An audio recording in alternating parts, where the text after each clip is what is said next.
Thanks so much for joining us here today. It's so good to have you back on. So, tomorrow, voters across the country are going to go to the polls. They're going to vote for all sorts of different candidates and offices. But of these many races across the country, four of them are going to prove to be the biggest of the night, and they are probably going to be one of the biggest that I think we're going to be looking at this year. These are four different races happening, three along the East Coast and one on the West Coast, that are going to be a major statement on the Trump administration and how voters are feeling. They're going to be the first barometer of this second Trump administration and just exactly measure how much the American people are disapproving of this White House. We have races in New York City, Virginia, New Jersey, and California that are going to be that barometer for us. And these barometers are really our only way of gauging exactly how the public is perceiving what Donald Trump is doing. Like, we could look at the polling data, and, the polling data can only go so far. In many cases, the polling data is actually not that great. There are some polls that have come out, such as this one, that says that Trump's disapproval is at 59%. That's crazy. Here's another one that just came out this morning, I think from CBS, that says 63%. I mean, the people of this country are not happy with Donald Trump. But even then, those polling numbers are not always the best measure. So it's elections like these that we have coming up tomorrow that are going to be the best measure of exactly what people are feeling in this election.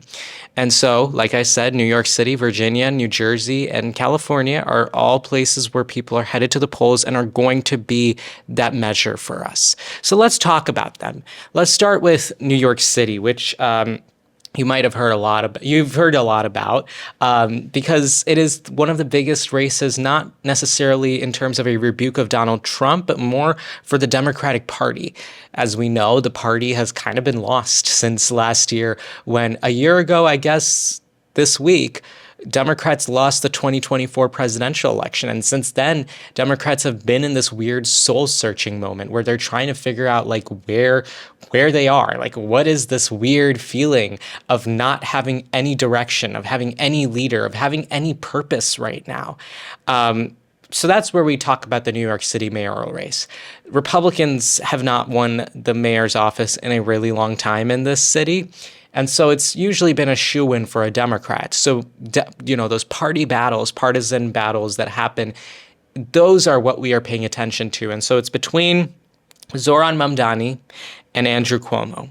Andrew Cuomo, you might remember, I covered him here on the show many years ago when he had to resign from office after being accused of sexual assault by 13 women. And, among a few other controversies relating to COVID and how he handled nursing homes and stuff like that, Andrew Cuomo resigned. He's a former disgraced governor of New York.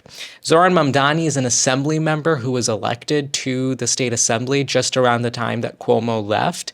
And both of them represent very distinct parts of the Democratic Party, although it's one will argue that Andrew Cuomo is not even a Democrat, really, because he's not. Technically, he's running as an independent. But Andrew Cuomo is also running, we just found out in the last few minutes, right before I recorded this, on Trump's endorsement now. He's running on Trump's endorsement, which is crazy, by the way. And both of these two, Mamdani and Cuomo, are running to now replace outgoing Mayor Eric Adams, who until a few weeks ago was running for re-election, but was not really in the best situation to win because of his relationships with the nation of Turkey and his dealings with the Trump administration. I mean, I think he read the writing on the wall. He was not going to win re-election. Anyway, this is going to be one of the most important races, I think, of the night. And I think of the last year, since Kamala Harris lost that election in November last year, this is going to be the biggest race of the past 365 days. And I'll tell you why. Traditionally, Democrats do not embrace left-wing politics a lot. And Democrats are not the type to veer away from the establishment politics. That is something that we have seen time and again for the party, and arguably might be why Democrats lost big last year. Mamdani represents the very opposite of that. So he is not like your party insider type. He is an outsider in the truest sense. He's a self-described democratic socialist. He's running on issues such as affordable housing, free buses, childcare, like these very simple economic issues that Democrats, I think, were not really communicating well on last year. And he succeeded very well in the Democratic primary in June. And that's the one where Andrew Cuomo also ran as a Democrat and lost pretty bad.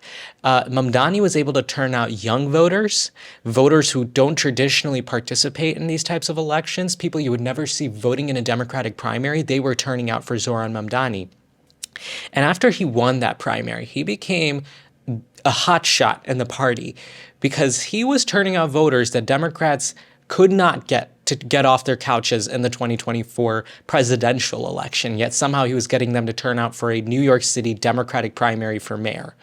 So that's why it's so important that we pay attention to him, because he is speaking to young people in a way that no Democratic politician is able to. And I'm not here to praise Mamdani because I'm also a young person. I'm praising what I see are good campaign tactics. He is doing a pretty good job of speaking to voters who don't feel listened to. And that's so important. And that's so, especially for Democrats right now, where they are at record levels of unpopularity and they seem like they're always policing everyone's thoughts, where they're too establishment. This is like the race that I think maybe Democrats weren't too excited to have, but they're going to deal with it now because that's what's in the cards for them. And Zoran Mamdani is going to probably be elected the mayor of New York City, even if Andrew Cuomo, who, by the way, has proven to be a world-class grifter through all of this, Andrew Cuomo is not going to win, and he's going to be now a disgraced former governor who has lost the race for New York City mayor now twice, first in the primary and then in the general election when he ran after being rejected once. So this is going to be big. Polling right now has Mamdani leading Cuomo by quite a bit. And also, Mamdani is the Democrat on the ticket. So I say with at least some degree of certainty that he's going to win this mayor's race. And also, there's a Republican actually running in this race who Trump did not endorse. His name is Curtis Lewa. He's quite the character, but he is expected to take roughly 20% of the vote. So that's another share of the vote that Cuomo is not going to get. So this is pretty much Mamdani sailing into victory, because it's like one of those elections where we pay attention to the primary a lot more, because the primary is where the real competition happens. Otherwise, one party is always winning in the general. That's why those primaries matter. We knew Mamdani was going to be elected mayor of New York City back when he won the primary. Next, I want to talk about two races, Virginia and New Jersey's governor's races.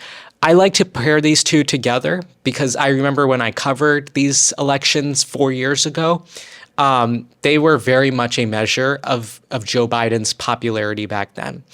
Back in 2021, a year or so, a little less than a year into Joe Biden's term, Republicans won the governorship in Virginia. Glenn Youngkin won that seat. And Republicans came really close, within striking distance in New Jersey. And New Jersey is like, it's elected Republican mayors or governors before, but is traditionally on a statewide level a very reliably blue state.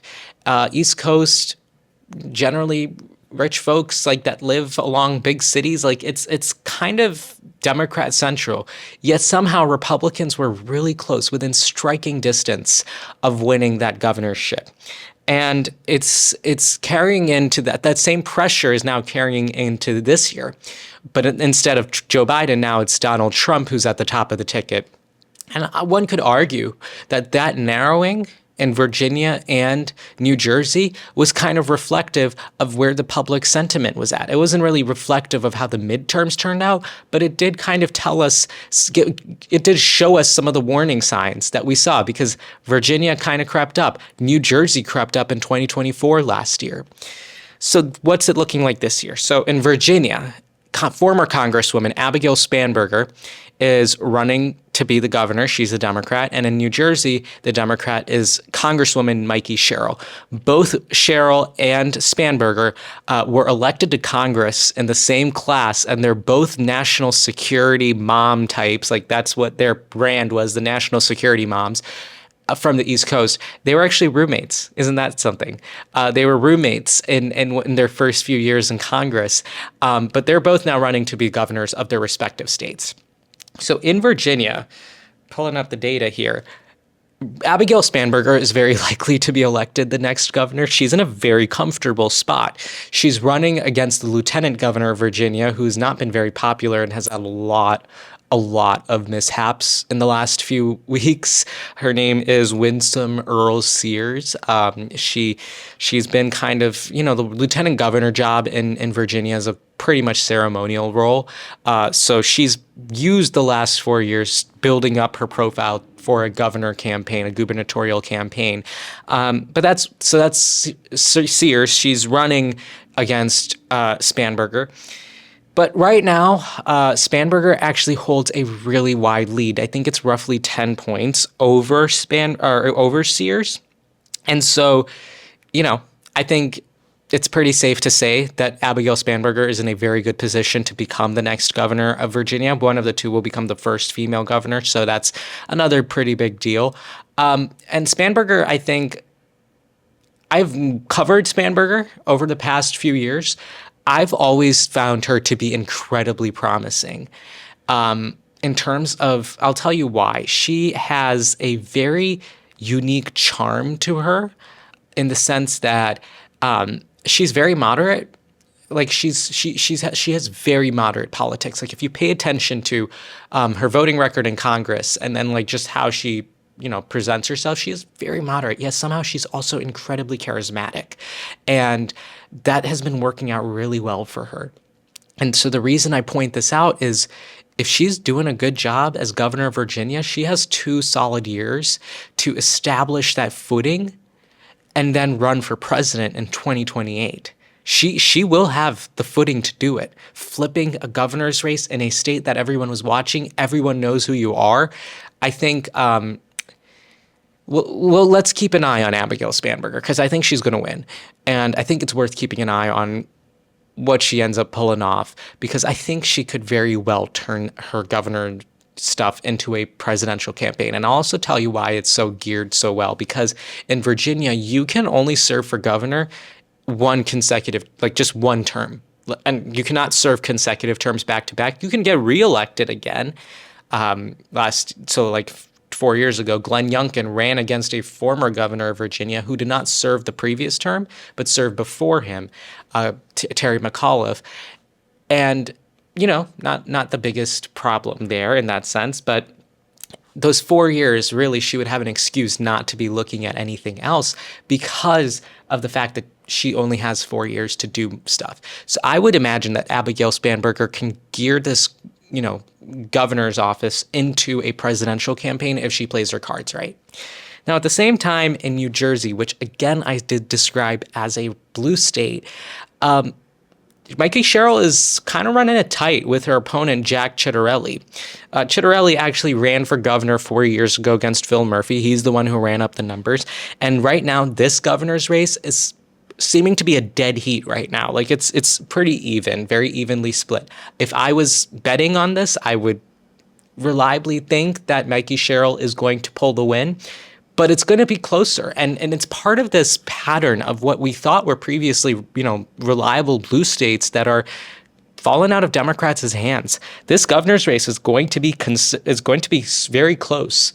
And the reason I think Mikey Sherrill is, good, well-positioned to win, just like Spanberger, moderate, but also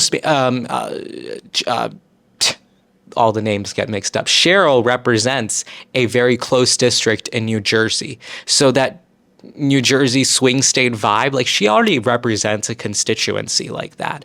So I think she has the skills to pull it off.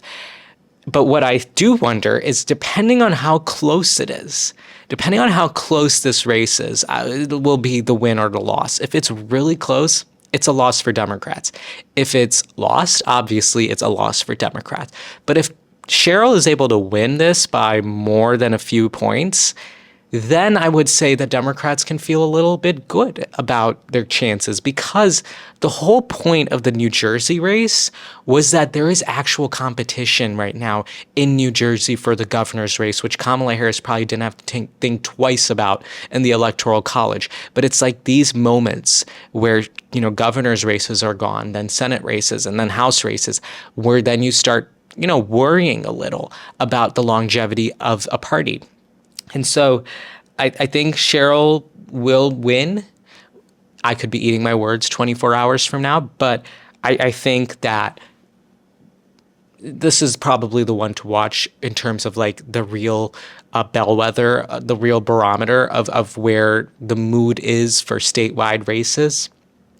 So yeah, those are the two there, governor's races in Virginia and New Jersey. I think Democrats will win, and it'll be a rebuke of the Trump administration and all the chaos that they are ensuing. I mean, Winsome Sears has, not to go on a rant about Winsome Sears, not that I mean to give her any airtime here on the show anyway, but she's a really bad candidate. Like, I have not seen a candidate run for governor who has not done this well in quite a bit. So that's how you should know that Republicans are kind of dropping the ball, or at least in the early stages of that. And then lastly, I want to close with California Prop 50. This isn't that big. We've talked about it here on the show. You might know that Republicans are openly trying to cheat in the 2026 midterms by redrawing the districts in the middle of the decade when tradition does not call for that. And they're drawing their districts in such a way that they are trying to eliminate Democratic House districts. And they're doing it across the country. North Carolina did it. Texas has done it. Missouri has done it. And there are a few other states on the docket who are also in the works to be doing something like this. And so it should be considered, a worrisome issue. So Democrats are starting to pick themselves up by the bootstraps and are starting to push back. And so Prop 50 in California is one of those measures. So Prop 50, basically, it's called the Election Rigging Response Act informally. And what it would do would be that it would temporarily allow the state legislature in California to redraw their House districts. Right now, it's an independent commission that redraws these districts. Prop 50 would change that and temporarily, for the next few years, let the state legislature draw them. And there are plans of essentially eliminating Republican seats in California entirely, which would be huge, by the way. But they are expecting to, if they win, and it seems like Prop 50 will succeed, Governor Gavin Newsom and his legislature will redraw the maps in a way to offset the damage from Republicans and the chaos that they are ensuing. And apparently the cost, I just got this cost, it's apparently about $280 million. This is like one of those ballot measures that really caught attention. And you had Kamala Harris campaigning for Prop 50, Nancy Pelosi, who, by the way, I just read this morning is confirmed not to be running for re-election, which would be end of an era, by the way. So we will cover that at its own time. But it seems like this is about to be Nancy Pelosi's like capstone moment of her career if Prop 50 passes. So a lot is hinging on it. And obviously Governor Gavin Newsom. Newsom is very much going to run for president in 2028. And so he wants this win. He really wants this win because he'll get to A, redraw those districts however he wants to, but B, more importantly, exert some dominance ahead of the 2028 Democratic primary. He can it's another feather in his cap in terms of opposing the Republican agenda. And hey, he's doing the work. So I think yeah, I mean, those are some of the big races. I'm very excited to see how this rolls out, and I'm excited to see what the results are. I really think it's going to be a good night for Democrats. I think just because of the way Donald Trump has done everything and the fact that we're in a government shutdown where Donald Trump is trying to starve people as pawns, like all of it just points to an increasing likelihood that Democrats are going to win in all of these seats. I really do think so. I could be, again, eating my words tomorrow. And I have previously. I mean, I said Kamala Harris would win the 2024 presidential election when I recorded that episode either day of or the day before. So I'm not going to be certain in my predictions, but I really do think just based on the data and the fact that where the news is, it's all going that way. So I would be pretty certain about it.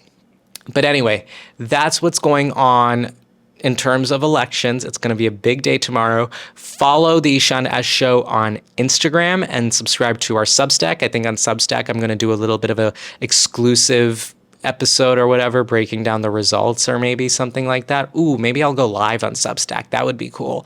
I'm going to follow me at Real Ishan Shrivastava on Instagram. Did I say follow the show already? Follow the show. I'm going to say it again. Follow the show on Instagram so that you get the results of the elections, because I'll be making those graphics. I mean, I got nothing better to do. So anyway, yeah, follow us there and stay in touch with the show. I'm very excited, and we will see you whenever we get the results.